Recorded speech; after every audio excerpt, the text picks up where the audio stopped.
Hi, I'm Brent Johnson, and today I'm coming to you from an undisclosed location. The location's not important. What is the organ we're going to hear today. This is a Wicks organ from 1951. It has 4 manuals and 46 ranks, and I'll tell you right now, up front, the organ is for sale. So everything you see in here today could be yours. This instrument was built for a different room in 1951. The organization that owns it moved, built a new building. Unfortunately, the room it's in now is not the most acoustically favorable for an organ, but the organ has been there serving until they decided they no longer needed it. There's nobody playing it here. Since there's not a house organist, David Sinden has come to help us demonstrate this unique instrument again today.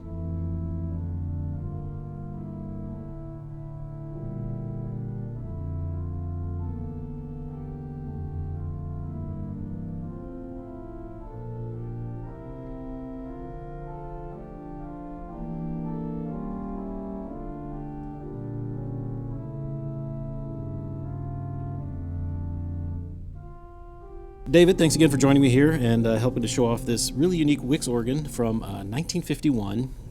I did a little bit of reading about it because I've known this organ for a while. You're getting to see it for the first time today, right? So yeah. this will be a fun exploration. Originally, this was proposed, as we said, for another building, and there was a spec from a few years earlier that is a complete copy of St. Alphonsus the Rock Church, which we did a video about. You can go see that one. It's up here in the corner. But the spec we ended up getting leans much more in that classical direction. We don't have any mixtures at the Rock Church. Here we've got mixtures in the Great and the Swell, and I think they're all right here in our face, so I think we're going to be really clear. We'll clearly hear the difference between those. Yeah. So, okay. And I actually have some of the original voicing notes from the shop, so we can look at those and compare what they wanted versus what we've got, and we'll see if we get that. So we have 4 manuals. We have a solo division in addition to Great, Swell, and Choir. So I guess let's start with the Great because it's right here in front of us and it's the most present part. Okay. Now, let me hear that diapason. Sure.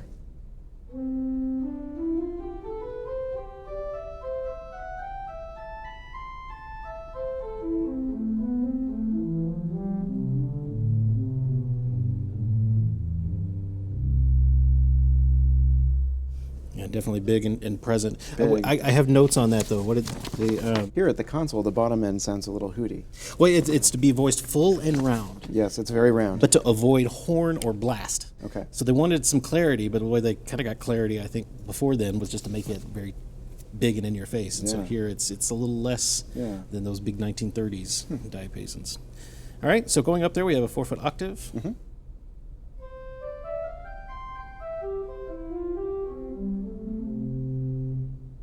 Let's hear those together. Okay.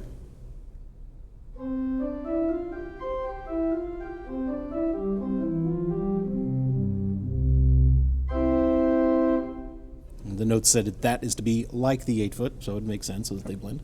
And then we keep going up. We've got a 2-foot.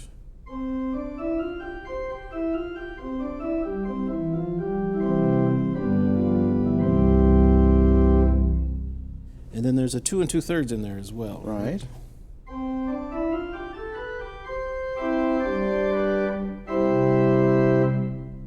Yeah, it's got a lot of color to it. It does. Has a lot of texture. And a lot there. Okay, and then we get to the mixture. So 4-rank mixture.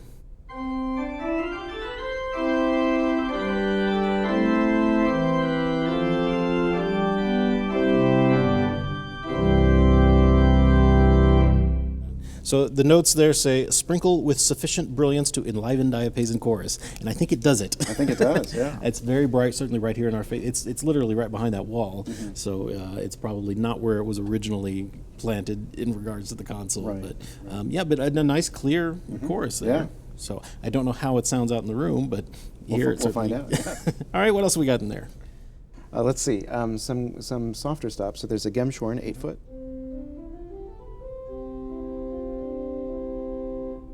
And a 16.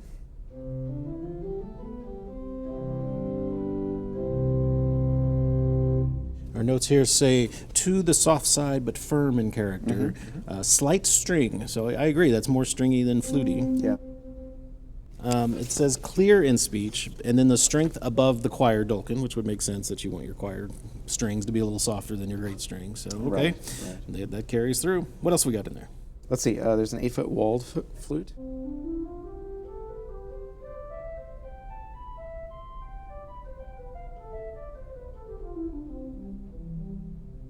Very gentle, but I like that character. The instructions say to make it clear and fluty, so Yeah. obviously it is. And it's not quite as big as I might expect for a big, great walled flute, but it's, yeah. especially compared to that principal chorus. Yeah, and it has a 4-foot with it.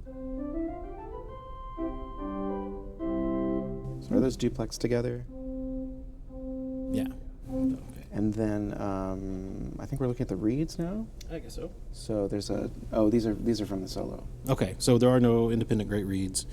They all come from the solo division. That makes Right. sense because this is not a big chamber. There's just 2 chests, and it's just a few feet deep. So that's all over great then. So all right, well we're gonna stay over here on this side because behind me here is the choir. All right. And it's kind of on 2 levels. Some of it's down there and some of it's up there.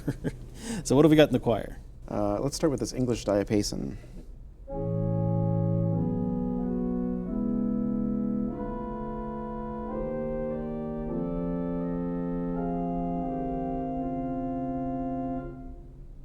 That's lovely. Yeah. It really begs for a bigger acoustic, but it's still a very nice, clear sound. Yes. Yeah, and the notes on this just say that it's to be fluty and smooth. Okay. So I guess it counts. I guess so. And then speaking of fluty, here's a concert flute, 8-foot.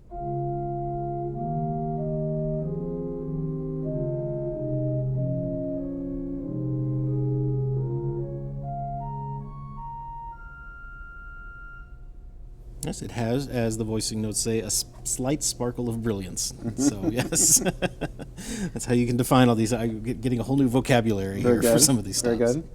4-foot Zauber flute. I wonder if that's Zauber, if that's independent. It is.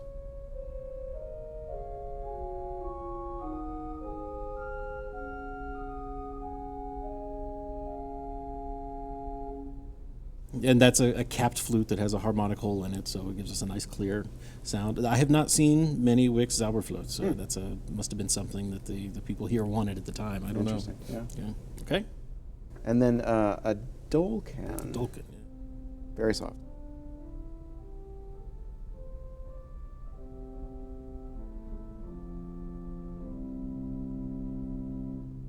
And the notes say that's to be the softest stop in the organ, which I think it is. Dolcans are frequently tapered out, but I don't remember if that one is or not. We'll have to try to take a look and see. Okay. And that's paired with a Celeste.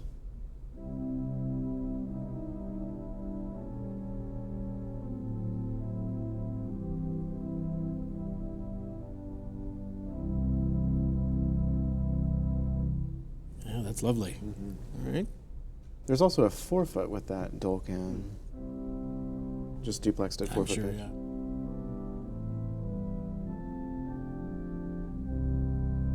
And then with the Celeste.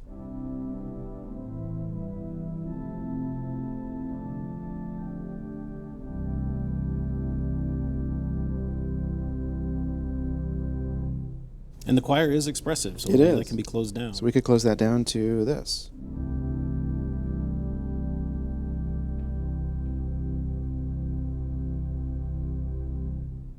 Okay. What's next? Up to 2 foot. There's a 2-foot flute.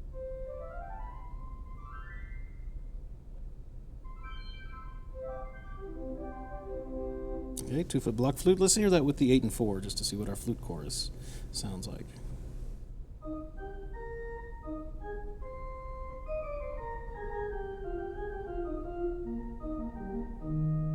Very nice. Yeah, there's also a harmonic 12. Oh, harmonic I wonder how you would use that. Well, we've got the English. How big is it? The harmonic 12th sounds more fluty than Yeah. the block flute. Yeah, it does. Yeah, it does. It's sort of a flute cornet kind I guess so, yeah. kind of a sound. Just add some extra harmonics there. Okay. And then the color reed here is a clarinet.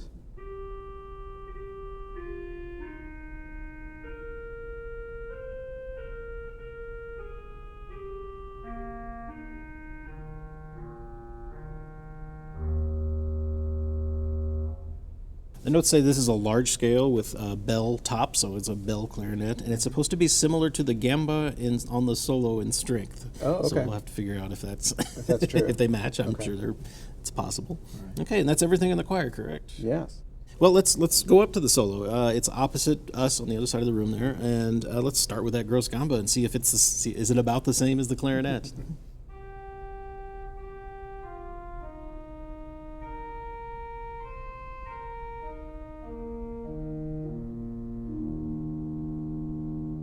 Yeah, it's a nice big cutting edge there. Very stringy, but sounds about the same strength. Okay, and then this has a Celeste. Let's hear that.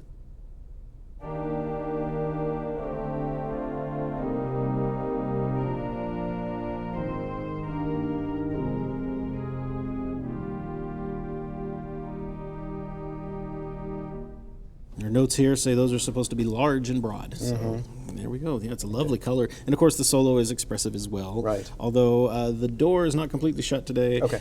So we're probably not getting the full effect of the expression. But yeah, it's nice to have that over there in that part of the organ. What else do we have in the solo? A flauto mirabilis. Yes.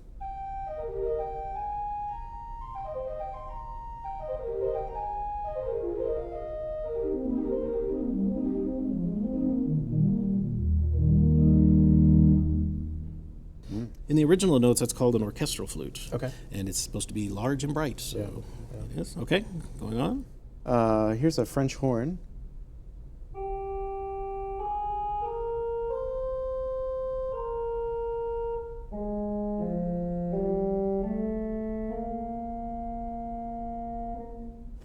Lovely. That's especially lovely. Wicks didn't build a lot of French horns, and that was one of the things that jumped out in that 1949 proposal was the French horn. It's one of the few things that stayed here because St. Alphonsus does have a French horn in it. It's very nice, voiced by Henry Vincent Willis, so some of his technique, even though he wasn't with Wicks anymore after the war, I hear some of that same quality. Do we have a tremolo in the solo?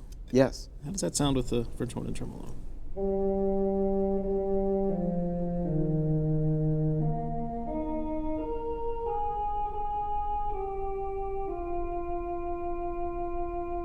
Very nice.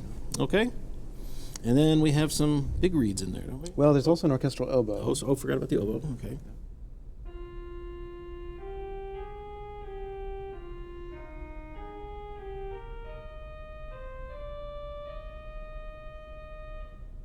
Very pungent and bright. I like it. But smaller than the French horn. Oh yeah, definitely. Yeah. Okay. And then some bigger reeds. So should we start with the bombard? Let's hear the bombard.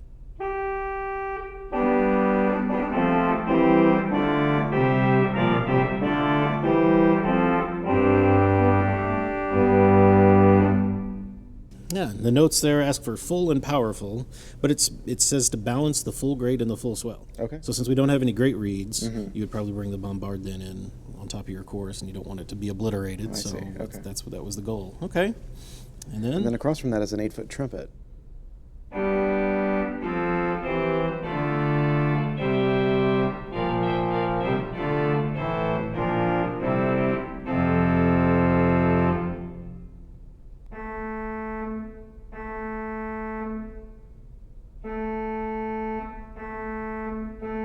So that's there is an independent. The clarion is independent in there. Okay. So yeah, we've got 8 and 4 reeds, and then a different 8-foot bombard.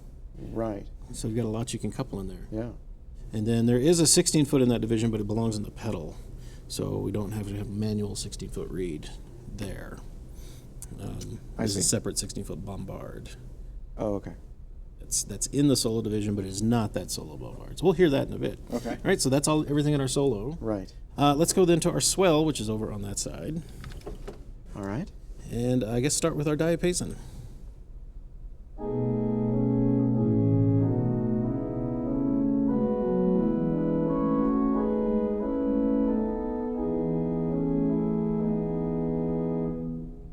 The notes on this one ask for it to be medium and clear with no quiff.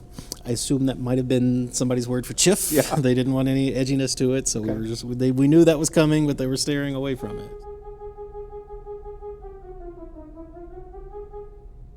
I'm guessing that's what they meant. I think you're right, yeah. All right, and then we have a 4-foot principal to go on top of that.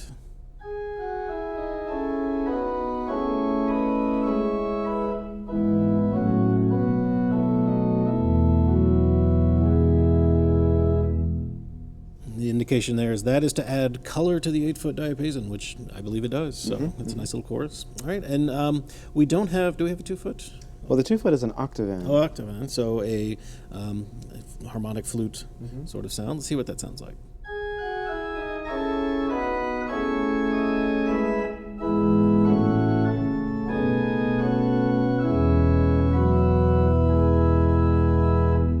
Plenty bright It for is, those yeah, and principles, I think. it says it's too boldly brightened, the 8 and the 4, so we were definitely trying to get the organ brighter.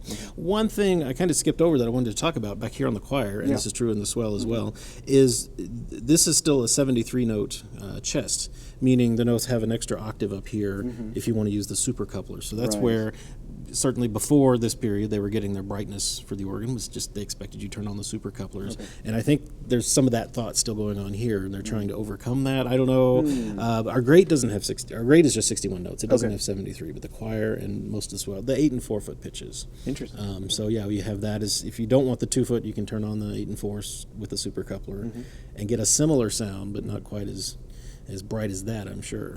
All right, and then again, very different from, say, St. Alphonsus. We have an 8-4-2 and a 3-rank mixture here as well. Yeah.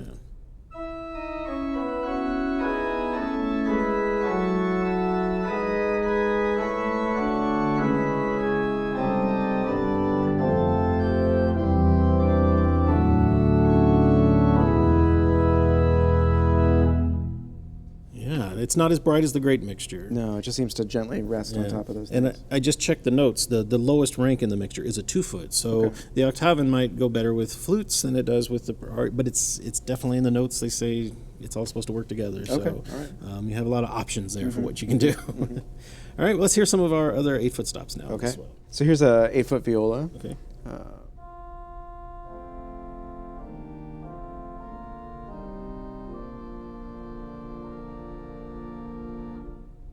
With its Celeste.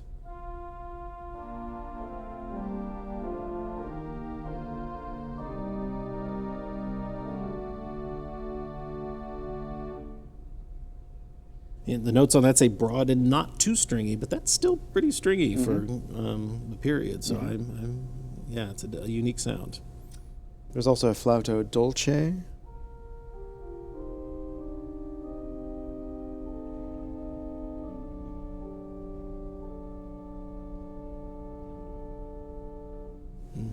And it's Celeste.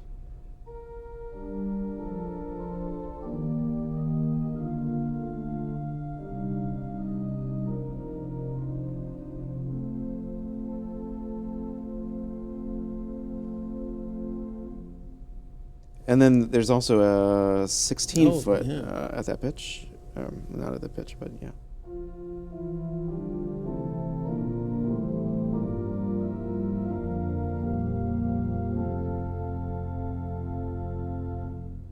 Nice to have that soft 16-foot, and that 16-foot's available in the pedal too, so you can have that flauto dolce down at the bottom. That's nice to have, and then be able to close it all down. Even.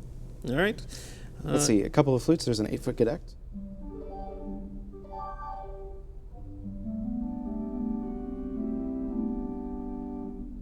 A 4-foot chimney flute.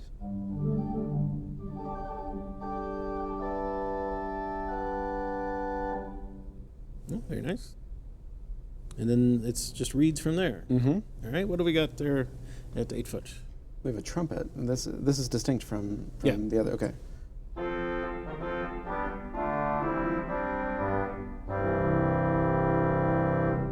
Yeah, nice bold trumpet. And then sfogato.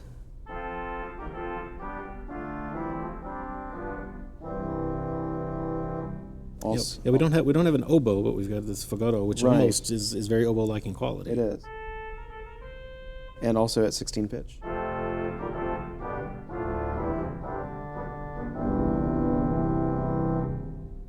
And then one more clarion to go on top of all that. Yeah, so I guess with the trumpet it would be this.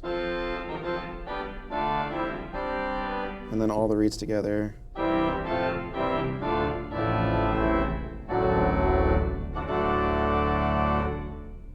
nice chorus there. Not nearly as big as a solo. Right.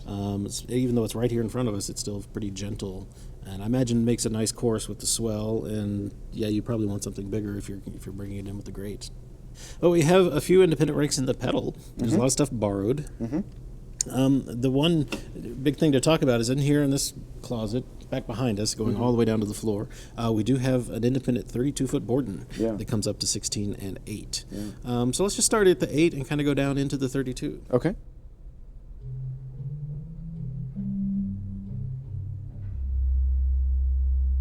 Adding the 16.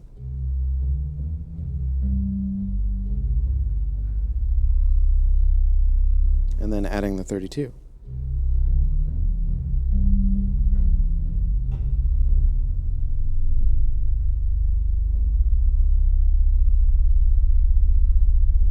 Very effective. Yes. Unless you're listening on laptop speakers. Well, true, yes. Always get some good headphones out, and maybe that'll sound right. And then we've got two independent 16. I should say also that's borrowed at a 10 2/3, in case you want to have even more rumble in your Borden. Would you like to hear that just... Let's hear it without the 32 first. Okay.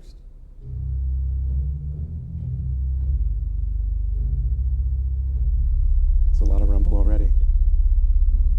And then with everything.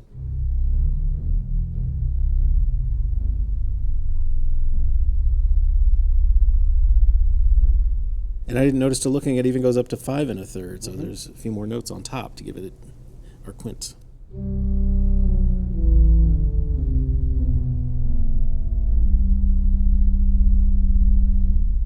It's a big rank. All right. Yeah, that really pops out. Well, and then in the big side, we also have a 16-foot diapason.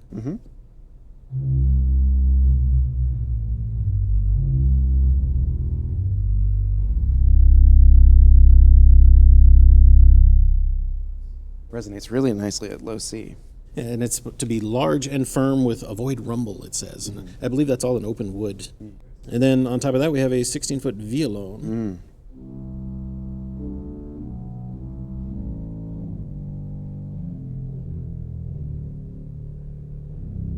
Wow, that just purrs under everything, doesn't it? Yeah. Lovely cutting edge on it there. Yeah. And then that's available at borrowed there, 10 2/3 if you want to fit another 32-foot option.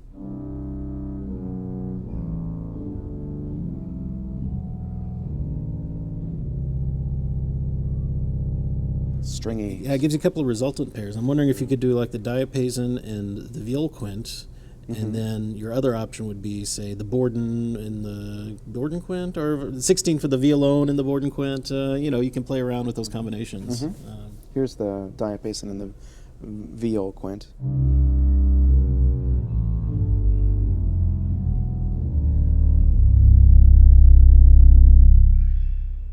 And for anybody wondering, this is an active building with children being entertained next door, so that's probably what you're hearing in the background. But they're getting to hear us, so let's keep going up. The violone goes all the way up to 8 foot as well, correct? Yes. Yeah.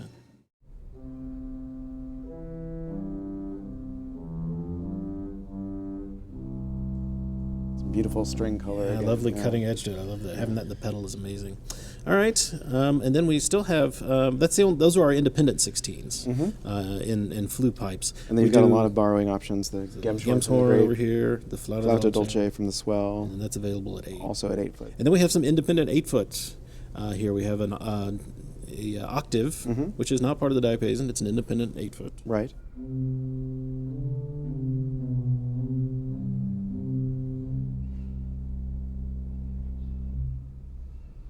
And then that octave goes up to... it's a 4 foot pitch. 4 foot super octave.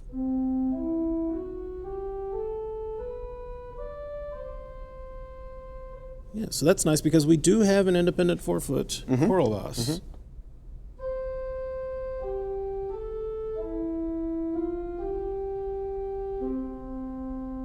It's a little bit more Much power bigger to it, diapason sort of tone. Okay. So yeah, it's good to have a lot of options here with just a few ranks of pipes. So they've done a lot here. So, and then we have borrowed reeds from other divisions. We have 16s and 8s from, where do we have there? Tell me what we've got. Well, we've got a bombard from the solo, contra trumpet also from the solo, 8 foot bombard from the solo, and 16-foot contrafagato from the swell. Okay. So the 16-foot from the solo, it's the only place That you can even though play. it says solo, it doesn't actually exist as a stop.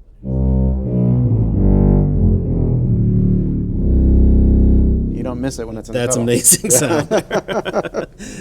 So yeah, and you can, I imagine that with a great chorus, solo reeds coupled in, that would really bring the house down. Right. All right, and then that's available at 8-foot. It's also available As at 8 well. foot, yeah.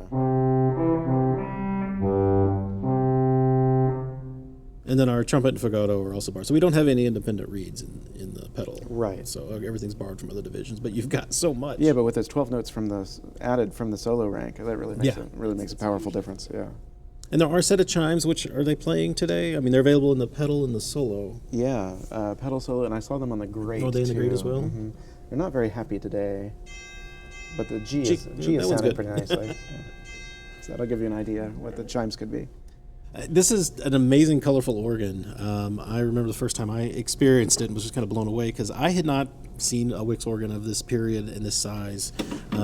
Sadly, it has seen a lot of wear and not as much maintenance. All of our pistons are pretty much dying and failing, so whoever buys this instrument, it'll require a little TLC to get it back, but also some modernization and possibly some console controls could be updated to give you all kinds of flexibility. Stops could be moved around. Yeah, this would be a great purchase for somebody. Mm-hmm. Yeah, absolutely. Now, the sale of this instrument is being brokered by Scott Wick. Scott came in to talk about what it's like to move an organ, some of the unique things about this instrument, and what a buyer could expect. Well, this is a larger instrument that we built. It's 44 ranks. So there are thousands of pipes in this instrument. So each pipe has to be handled very delicately and with care. There's very soft parts on it that are critical, and any bumping or moving of them will change the way they sound and the way they speak and could damage them possibly beyond repair or with great expense. So all the pipes would come out first, and if you see up here, we're in a balcony area. So you would have to bring in a lift of some sort. We would pull all the pipes out one by one, hand them down, place them on the lift, and lower them down onto the floor level. Once all the pipes are out, then we start looking into other pieces and components, like most obviously the console here. This console is one of the bigger pieces of the entire instrument, and could weigh over 600 pounds. So it's something you have to be careful not to hurt yourself and hurt a bunch of people and bringing it down in one piece. This organ was built in 1951, and in that day, the best wires that they had for all the DC circuits running around the organ was a cotton-covered wire. And this type of wire is no longer legal to be used in modern organ building. And if you do any major project, a move of an instrument, updating and so forth, you have to replace that. So virtually every wire that's inside the console here, everything in the relays and the combination action and all the way to the chest would have to be removed and replaced with new, more modern wire. It is a pretty big task to do this, but the process of getting this organ out into our shop or something would make that a lot easier. On a project like this, you can see here's all the cotton-covered wire. It looks like it's in decent shape still, but because you can see the little frayed ends of the cotton coming off, there's concern of that might be shorting out and so forth. If you leave it intact, it'll be safe for a long time, but moving it, jiggling things around can always disturb these wires, and therefore almost all these wires you see in here would have to be replaced, which would be a normal process of an organ of this age. So once our company patented the direct electric action, which is the first of its kind, we used it everywhere. You see that these draw knob units here, the on and off coil. I'll do this again. I'll get some close-ups of that. Okay. I'm just going to focus on you. Start that again. Okay. Once our company developed the direct electric action, we decided to use it everywhere possible. We became experts at it, and we saw every chance we could, we put it into another system. This is like a two-way action here. There's an on coil and an off coil of your combination system. So when you engage the combination, if it's supposed to go in the on position, it'll pull the unit in the direction you're on. If it's supposed to go in the off, it'll pull it in the direction of off. There are other switches in here, like this right here, this little switch here. And this coil would be acted with a key press, with a thumb piston press rather, and this wire would come up and make contact with a wire on this side, which would energize this coil and turn it into the on position. Then the next time you energize this press, this little wiper plate would hit the off coil wire and pull the unit into the off position. So every time you worked a button, this would capture it in the on or capture it in the off position. But all the action in here is all the lovely red covered coils that we wound hundreds and hundreds of thousands over the years. The remarkable thing about the Wicks direct electric action is it goes on almost forever. People ask, how long does the action last? I said, well, we don't know yet. We haven't seen them start to wear out. They're going 100+ years strong, and we're not seeing any need to replace them. So all the chest, all the actions that are under each pipe can still be used. They may take a little oil on the hinges, maybe a little felt here or there might have to be replaced or brought up to new. But other than that, that's a real saving grace with the Wicks organ, as it always been.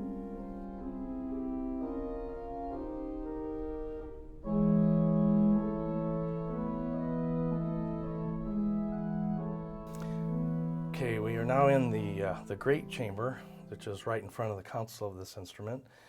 You'll see right in front of me are rows and rows of mixture pipes, and just behind it is we have an octave, we have a diapason, and we have a melodia right here as well. The wood pipes, beautiful. There's a second chest in here and has a variety of other ranks, including a diapason.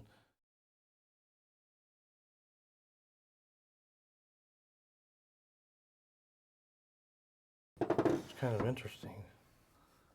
I mean, these pipes are in such great shape. I mean, they're just gorgeous. The workmanship, they've held for all these years, over 50, almost 70 years now. They've been working just fine, and they're beautiful. It's been well cared for.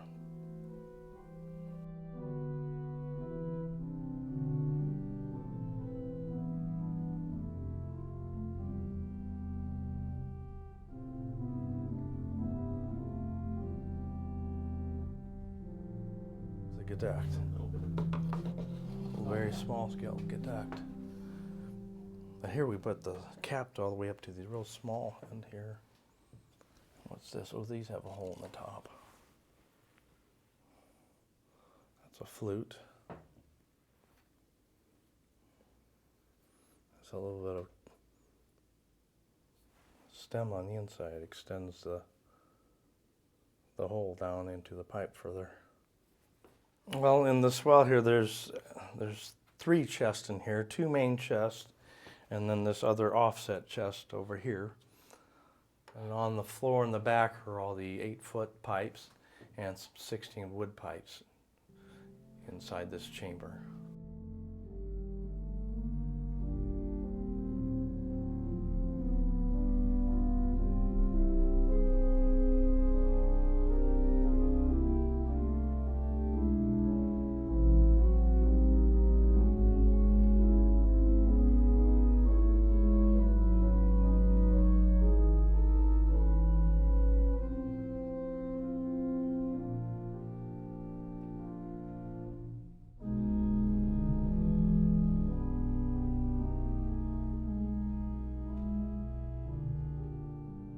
There are 2 sets of shades in here. One faces out to the nave, the other one faces into where the choir would normally be standing. For the most part, swell shades can be reused. There's nothing really to wear out on them. These in particular have leather pneumatic pouches on them, which has some age on the leather, so it would be possible to re-leather these or put a new electric motor on the shades. These shades are felted and they have the overlap on them, so when they're closed, they totally seal off the sound. They're made out of pine boards that were strips cut up into about 1¼ inch pieces, glued and laminated together, which gave it a lot of strength. With this board here, it's easier to tell where the boards are laminated together. That keeps the wood nice and stable and strong, as compared if you use a solid piece of wood, it could warp or bow on you. Using this method of laminating the boards, you can see after all these years of use, they're still as straight as they were when they left the shop. The mixture in here, you can see there are 3 switches on here, which allows you to turn off rank by rank. The tuning people really love this feature that we've done over the years. It allows you to tune 1 rank at a time, and then eventually turn them all on together and play through it all. So if you're roughing in a mixture, you can get each rank in tune, get them real close, and then switch them all on and play them together, and where they will really lock into tune after that. So it's a real, makes it so much easier to tune mixtures, and you don't have to stuff little cotton tabs in each pipe and so forth. So something you're able to do with the Wicks direct electric system.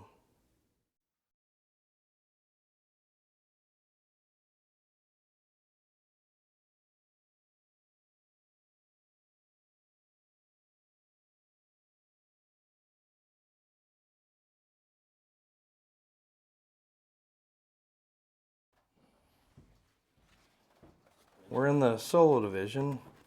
In this division is an 8-foot orchestral flute, a gamba celeste, a 16-foot trumpet, an 8-foot bombard, an 8-foot trumpet, an 8-foot French horn, an orchestral oboe, and a 4-foot clarion and chimes. And the reed, the base of the 16-foot reed is back in the corner here, and it continues on all around behind me. So the walls are all covered with reeds. And in the middle here we have all the other ranks of wonderful, lovely color stops, is so prominent in a solo division.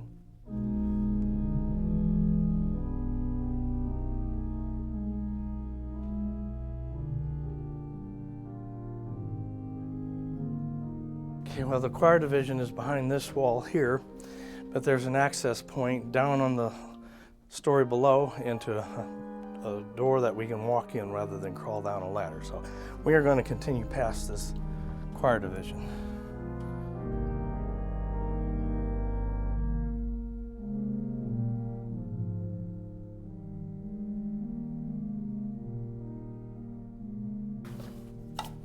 There you go. Well, here's some of the bigger pipes that are in the pedal division.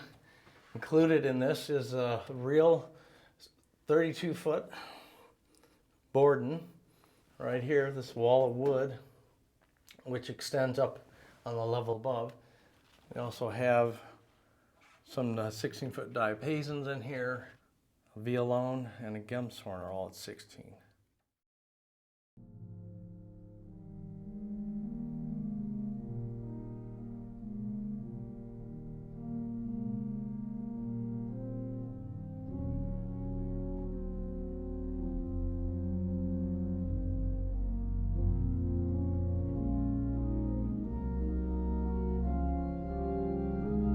The diapason, there's a Dulcan Celeste, harmonic 12th.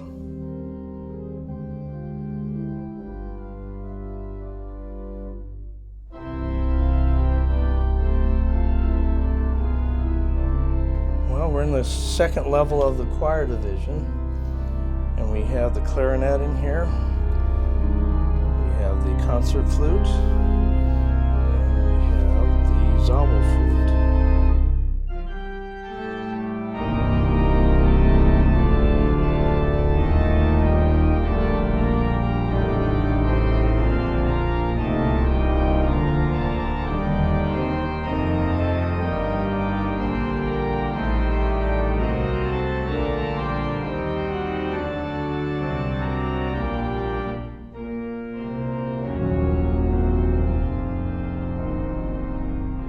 As you can see, some of them, the plastic over the years has just disintegrated. So obviously the combination system doesn't work. If nothing, for just the pistons alone, all these buttons are not, some will come out, some will stick in when you play them. That's when the guys were working on it this week couple of these buttons got pushed in and they were holding things on. The internals of the memory system is actually downstairs. It's multiple big boxes of mechanical switches and capture system, they called it. Amazing mechanism is downstairs, away from the console, and all that would need to be replaced because all that wiring is the cotton covered wire as well. And behind this wall is not a wall at all. It's the combination action. And it's as big as any wall. And this is only one of 3 complete combination systems.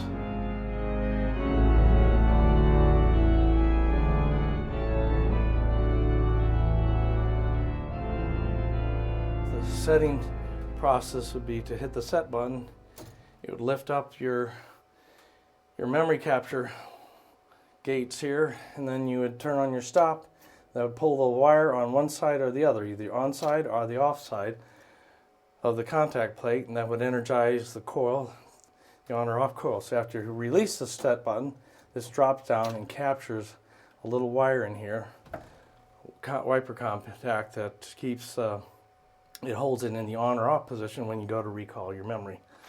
Yeah, all this would go away. There's nothing here that would be salvaged in the move of this instrument. This all be replaced by circuit boards with microprocessor chips on them. But if it weren't for the thumb pistons that have all melted, the plastic, I would say that most of this memory system still works or could be made to work today. That's how reliable they were. This was all made in-house, piece by piece, by people spending hours and hours assembling these and building them, each one of a kind for each instrument that we built. Earlier I mentioned how we use the Wicks direct electric coil everywhere. It's in the combination action. It's also in the relay components over here. And you'll notice these lids are plexiglass so you can see them. We were so proud of the action that we wanted people to be able to come in and see the units working. So every time you press the key,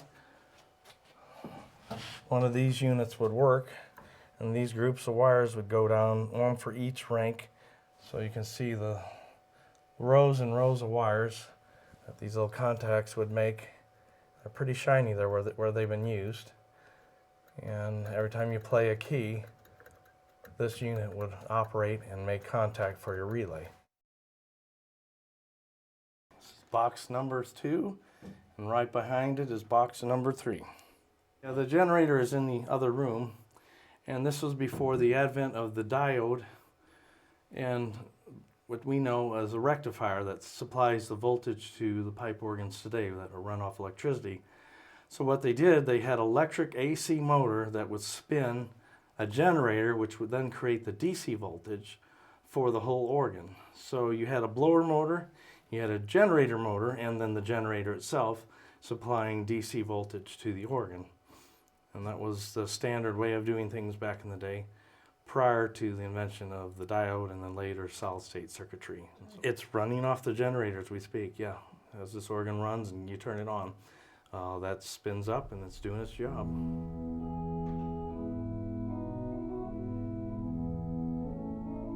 Thank you for watching this video. I hope you enjoyed it. If you did, please give us a thumbs up. Make sure you're subscribed to our channel.